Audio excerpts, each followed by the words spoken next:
Welcome to Before Floor, the pregame edition of Five on the Floor, brought to you by the Five Reasons Sports Network. I'm your host, Jonathan, aka Three Reasons Combo. I'm joined by the two smartest guys on the network, Mr. Gadiel Cartagena and Mr. Mateo Mayorga. Now, as always, if you guys are watching us live and you're still driving anything, make sure you guys get home safe. But if you're at home, you're watching us, make sure you guys like the video. Make sure you guys subscribe. Miami is taking on the Boston Celtics. The Celtics are coming off a loss against the Orlando Magic last night, coming in off a back-to-back. Obviously, tonight they will be without Jaylen Brown, no Marcus Smart, no Malcolm Brogdon, no Al Horford. So a big missing chunk of their lineup for them. So it probably still will be a pretty competitive game for the Miami Heat tonight. But before we get to that, as always, we want to shout out our guy, Mark Brown, PA. Make sure you guys go to his website, marcbrownpa.com, or give him a call, 954-866-8513. He's going to take care of all your financial asset planning. He's going to make sure if you're young with a family and if anything does happen to you, all your assets go to the right people based out of the North Lauderdale area, and he services the entire area. So make sure, like I said, give him a call, 954-866-8513, or visit him at marcbrownpa.com. Now you guys know we do our prize picks every single day. Make sure you get the most money out of that. Go to prizepicks.com, use that promo code 5, and we'll literally match your deposit up to $100. You can play with as little as $5. So that's 20 free plays on the best daily fantasy app. So go to prizepicks.com, use that promo code 5, make sure you double your deposit for $100. Guys, like I said, we are playing the Boston Celtics today. And before we get to this game, I want to touch just a little bit on the last game, just kind of see what things we can take from that win against the Pelicans coming into this one. So Mateo, they were able to overcome that 16-point deficit against the New Orleans Pelicans. Now, that's not the deficit you want to find yourself against a team with no Zion, no Brandon Ingram. But what kind of things can we take away from that overcome of the 16-point deficit and maybe can translate to this game? Well, Jonathan, it's funny because things started changing for the Heat towards the end of the first half as it was winding down. The offense looked pretty anemic, and what really saved them was upping their intensity level on the defensive end. They locked up the point of attack by causing a few interceptions, which caused fast break opportunities, and they went on a 10-0 scoring run to finish the quarter. And in the next half, they did an excellent job of staying in front of CJ McCollum. And this was a game that Miami wasn't very reliant on its 2-3 zone. I think they played more man-to-man than they have all year, but they limited him to a very efficient second half for the second straight time this season. They've done it like a week before that. But and also Kyle Lowry had his definitive moment of the year, scoring 9 points in the last straight minutes. But what really was very good sign for the Heat in that night is that this was a game that Miami and New Orleans combined for 45 turnovers, but Miami won the points off turnovers battle 15-10 after they were smoked in the same stat against the Dallas Mavericks. So really, the Heat took advantage of the opposing defense when they had guys out, and I think they have the opportunity to do that tonight again. Yeah, like you said, they're playing against a team that is lacking some players. Gad, first of all, that haircut is looking mighty fresh, by the way, my man. But second of all, they're not going to have Marcus Brown or Marcus Smart, no Jaylen Brown, no Malcolm Brogdon, no Al Horford. Who do you expect to step up for the Boston Celtics tonight coming in? A little bit of everyone, if I'm being honest with you. I feel like we're going to get a similar approach to when the Heat played Dallas a couple nights ago, where obviously Jason Tatum is not the playmaker that Luka Doncic is, but I think he's capable of leveraging his scoring gravity enough to, okay, if you're going to draw two, if you're going to help really hard off of whoever you're guarding onto Jason Tatum, then Jason Tatum will probably find the right guy and kind of just spread the wealth a little bit into the point where I think he'll be able to sustain some of the Celtics offense. We have seen noted Heat killer Derek White do really good in the past against the Heat, especially playing off of Jason Tatum. So it would not surprise me if he played really well. And Peyton Pritchard, I think, will be another name that he's really not even playing that much, but he's a player that is talented offensively. He might grab at Jimmy's ankles and knees or whatever if he's on the ground, but that's besides the point. He can score the basketball, and he can kind of get to his own offense a little bit. So I think Peyton Pritchard's probably another name that I would look out for. On the wing and in the back court or in the front court, sorry, I'm not really expecting too much. Maybe Grant Williams, if he's got it on shooting that game, then he's another player that can maybe provide a spark offensively. But I think it's really just going to be everyone playing off of Jason Tatum and seeing if they can knock down those open shots. It feels like they're going to take a lot of threes tonight. Yeah, it's one of those games where, when you have less players, you just want to, or less talent, you want to beat them off the volume and making more threes from them. So that's probably, like you said, what's going to be their game plan is playing off that. And we're going to be interested to see if Coach Spo decides to kind of trap Jason Tatum a little bit more, kind of do something just to take the ball out of his hands, make the decisions have to be made much quicker by the other guys that aren't used to handling the ball for the Boston Celtics. Now, Tyler Hero is coming back, obviously off of an injury, not really a major one, but had a couple of days off. Last time out was his best game back since that injury. He posted a stat line. What was it? 26 points, 8 rebounds, 4 assists. What can you take away from that game that he can continue to build on going into this game? Well, Jonathan, what he has to do tonight is really keep shooting. With all these players out for the Boston Celtics tonight, their point of attack defense will be very lax. If Miami's front court is actively screening on the perimeter, he should have the openings on the wings and the driving legs to take advantage of an avenue to the rim, because Boston likes to play a drop defense. Now, someone like Hero, he's becoming one of the Heat's best players. He probably is the third best player for the Heat tonight. I think he's going to probably also have opportunities tonight on catch and shoot opportunities when Jimmy and Bam create or over helping off dribble penetration. But I think Tyler's going to have a very good night, Jonathan. So let's get to our prize picks. Gad, obviously, like I said, if you guys are going to go play prize picks, it's the best spot for daily fantasy. You make sure you use that promo code 5 and we'll double your deposit up to $100. So getting into the prize picks, getting into Bam Adebayo, his scoring is actually a little bit down as far as the prize picks board, Gad. They have him at 20.5 points for his scoring tonight. Are you expecting him to go over on that, or are you expecting him to go under on that? Give me the over.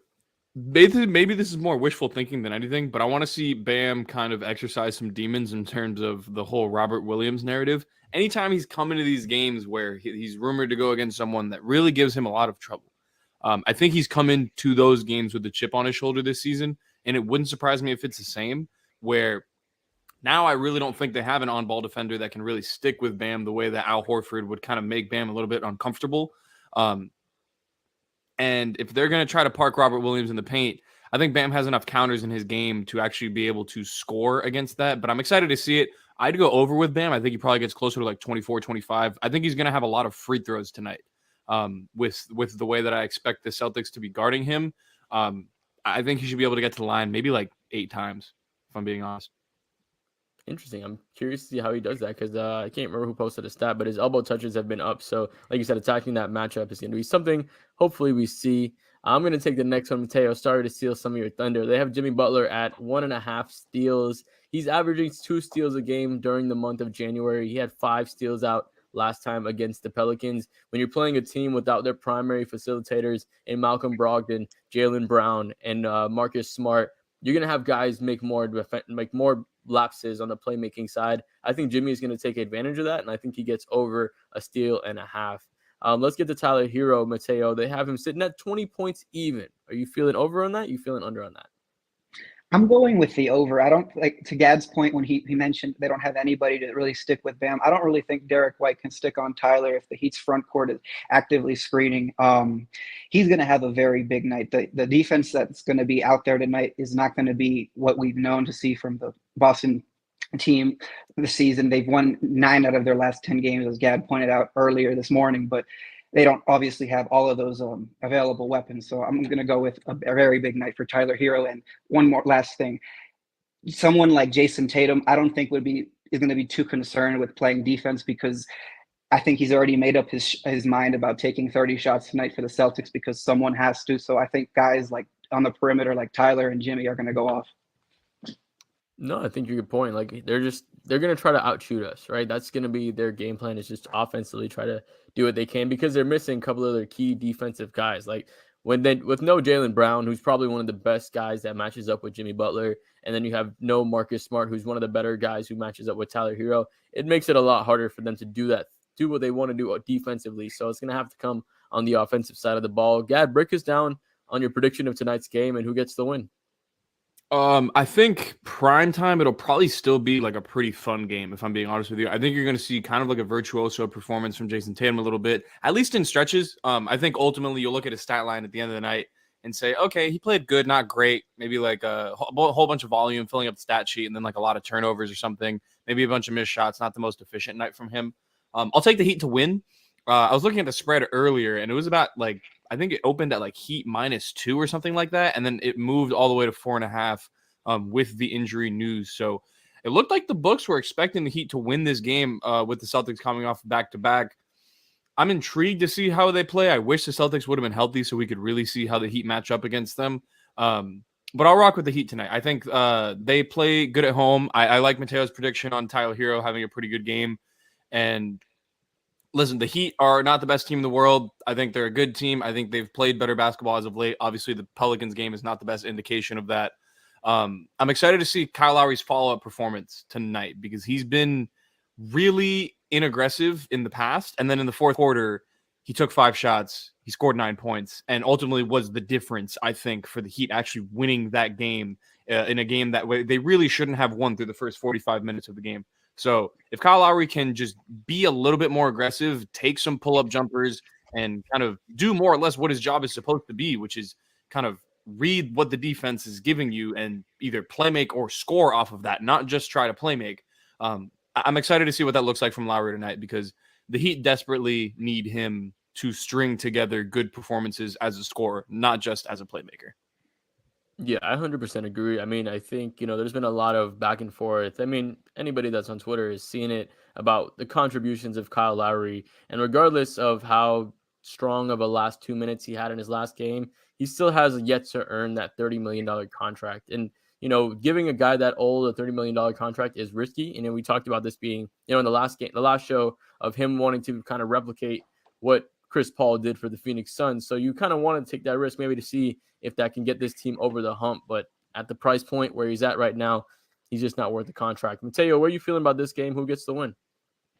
I got a very close game, courtesy of Red Auerbach's Ghost and Jason Tatum going off. Even with the Heat incessantly double teaming Jason Tatum tonight, like how Dallas and New Orleans did to Jimmy, I think he's still going to have a big night. To Gad's point earlier, he's still a good enough playmaker to pass over a couple of defenders and hit the ball in the middle. But I think tonight the Heat are just going to have a tiny bit more than the Boston Celtics. So I'm going to go with a Heat W. Yeah, I agree with both you guys. I do think this is one of those games where you kind of saw it last game. Miami just has more top end talent, and it seems like other teams are now beating us on the bottom end talent, right? Because previously the depth was one of Miami's strengths, having a really strong bench. But now it seems like after the first 3 guys, we don't know what we're going to get from who. Like it's a total lack of consistency from those guys, and it's really tough to see what the supporting cast is going to give you. And you need a consistent supporting cast outside of our 3 best players for us to want to compete for a championship or at least compete for a deep playoff spot this year. I do think Miami gets the win. Like I said, I think we have enough top talent over the Boston Celtics with them missing so many guys. And I do think Jimmy Butler is going to wreak havoc defensively. I think he's going to just kind of make his impact felt on that side of the ball like he did last game with 5 steals. And we continue to see that. So, like always, if you guys think Miami is going to win, make sure you guys like the video. If not, make sure you guys leave a comment. Let us know why not. And also subscribe to us. Make sure you guys follow us for all the Miami Heat, Miami Marlins, Dolphins, all your South Florida sports. Go to prizepicks.com. Use the promo code 5. Match your deposit up to $100 for your best fantasy. And go to markbrownpa.com or give them a call 954-866-8513 for all your financial asset planning. Thank you guys. Thank you, Mr. Mateo, Mr. Gadiel Cartagena, and let's go Heat. In this kind of new NBA, how do you prepare for lineups when some guys are in, some guys are out? You just worry about yourselves in that case? Or? You got to. You can't worry about the other team. You got to stick to what you know and stick to what you do. And what is that tonight against the Celtics? You know this opponent is better than anybody. Yeah, I mean, they're going to – whoever plays is going to bring that A game. Like us, when guys don't play, other guys just get that confidence. So, for us, we just got to hone in, lock in, and, KYP, know your personnel, and know their tendencies. And the offensive numbers being what they are this season, none of you guys have ever seemed to be particularly concerned about the offense. What is it about the way you guys are approaching offense that gives you so much confidence in it? I mean, one thing is you got to play both sides regardless. So, for us, it's like I said, if we get stops in transition, I feel like that just gives us a better chance of offense rather than running in the half court set. I feel like that's the best thing for us. Ask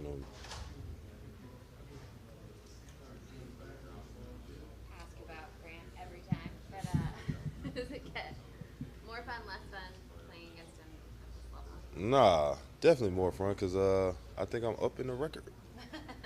I think. Are you? I don't know. It's close. It's close. It's close. But yeah, I mean, when your two guys come from the same state, you played against each other since high school. It's one of those things where you keep that competitive nature, and then, at the end of the game, somebody's always gonna have that one up, and that's what basketball is all about: competing, playing hard, having fun. What have you seen in his growth over the last couple of years? His body has changed. When he first got in the league, he was a little tubby. And I tell him that regardless, he knows it, but the fact that he's changed his body and really bought into, lifting weights, getting in shape, and he's been shooting it better. He's one of those guys now, he's kind of like one of those detail-oriented guys on their team where he's in the right spot at the right time all the time. He always talks this much. Yeah, he was a politician in high school. Ben, I know it's just January 24th, but when the Celtics come into town, it's a huge rivalry. You guys have been such huge games. Is it different? Yeah, because it got so much history to it. I mean, the history doesn't go anywhere, and that's the beautiful thing about these two organizations, man. Every time we go in there, or every time they come in our court, it's a different energy because you see the Boston green and you got the Miami Heat red and the whole history with it. It's just it just gives. I'm not just gonna say only us, but the fans something to look for. How different are they with and without Rob Williams? I mean, that's their number one the defense guy. I mean, that's the easiest answer I can give you. I mean, he's one of those guys who blocks shots and does his job, and I've never heard him complain about it. So, I mean, I've only heard good things from JT. Are you close with JT? Yeah, I mean, for a guy that I've known since 12. Ask about Grant. And yeah, so knowing JT from 12, we've had history. We've played against each other at the highest level, and still keeping in contact every once in a while. I consider him one of my good friends in the NBA, and anytime I do need to reach out to him, he might answer. I don't know. Do you think he's getting enough attention for the MVP conversation? Yeah. I mean, yeah, for sure. He's putting the league on notice that he wanted it. He told us last year that he wanted to go for MVP, and I feel like he's doing everything in his will that people have to pay attention to that. Who's us? What you mean? He said he told us. Like the Heat. See, you too far into it. See, too far into it. It's just us. So it's just the guys who know JT. Okay. There you go. Thank you. That's it. Boom. Tyler, with teams coming up back to back, guys resting, doing all that stuff, how do you guys prepare for lineups when you're not sure who's going to be there? No, today we just prepared normally as if everyone was playing. You want to prepare for their best players and guys that are in the lineup normally, and then if they don't play tonight, then we'll adjust to that. Guys like playing against the best. Yeah. So is there a letdown when you don't see that guy on the court and you're like, damn, this guy's not playing today? Or Yeah, sometimes you try to keep the same mentality, going in, every night, no matter who you're playing. But 100%, we want top competition. We want the best guys out there, and that brings the best out of all of us. having said that, with the Celtics coming in, there's a nice rivalry with the Celtics. Had some high pressure games against them. Is it different when they come in? I mean, we've played them so many times now. It is almost like a rivalry, like you said. But you know, it's still middle of January. You know, the playoffs are the big games, and that's what matters most. Tyler, how hard is it earlier in your career when you had to come off the bench cold and like just had to hit shots, had no choice? Peyton Pritchard has kind of stepped up for the Celtics in that way. It's been a roller coaster season. Yeah, it's definitely an adjustment. You know, for different guys. You know, but there's different roles on different teams, especially the teams like, you know, us and the Celtics who are trying to win a championship. You know, guys got to sacrifice, and some guys got to come off the bench. Everybody can't start.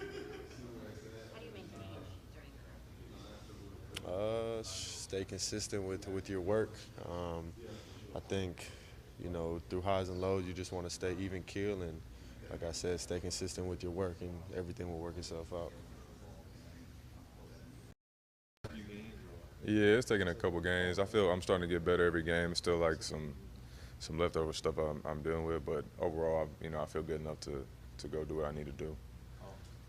The games against the Celtics are always tough. You've had some high pressure games against them. They had a 9-game winning streak that just got snapped. So, what kind of Celtics team do you envision coming in here tonight? I'm envisioning the 9-game winning streak to come in here, and you know, they understand it's going to be a tough environment to come here and win. We play well at home, and you know, obviously there's some leftover emotions from playing them, you know, every time we see them. So obviously each of us always feel better about leaving the game with a W. So I have a feeling it's going to be a great game. I asked Tyler about, you know, with guys resting and stuff like that on back-to-backs. When the team comes in and they're not at full strength, does that kind of like, is it a downer? You want to play against the best every night, right? Yeah. I mean, you definitely want to. You're looking forward to, you know, you come in with the mindset that it's a full, healthy team, and you want to play everybody. And especially with a game like this, I know guys aren't gonna choose to rest when they can with a game like this. But you know, ultimately, it's a long season, and there's strategic plans for everybody and every team in different ways in different parts of the season. So, but we're just gonna prepare like they're healthy. Caleb, the NBA is trying to build up this week to be Rivals Week, and obviously you guys are playing Boston tonight.